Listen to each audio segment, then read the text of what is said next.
They continue to try to game the system to their advantage and our disadvantage. Now, right now, they are quite dependent upon us and our market.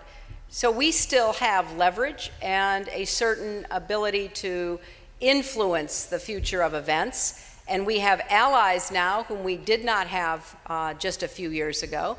So I think it's appropriate and fitting and timely for us to be standing up and saying, you know, this is not acceptable. We need a rules-based reciprocity system on border barriers, tariff barriers, non-tariff barriers, currency actions, and all the rest of it.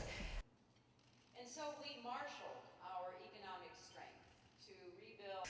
When Iran threatens global security or Syria threatens its own people, we are responding with ever more targeted and hard-hitting tools, not only sanctions against leaders and generals, but more sophisticated measures to cut these regimes off from insurance, banking, and shipping industries, as well as the shell companies that they depend on.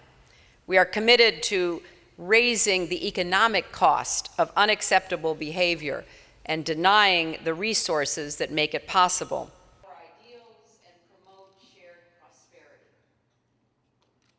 These agreements will allow us to compete in important emerging markets, creating tens of thousands of jobs for the American people. These victories also give us new momentum to take on a broader agenda of promoting fair competition around the world and updating our economic toolkit. So we are moving forward in negotiating a cutting-edge, multilateral free trade agreement called the Trans-Pacific Partnership. Our goal is not only to lower barriers, but to raise the standards of economic competition from Vietnam to New Zealand to Peru and many places in between. And so we marshaled our economic strength to rebuild. The protests, just a few miles from here, is a reminder to all of us that we have a great deal of work to do, whether you come from the left or you come from the right.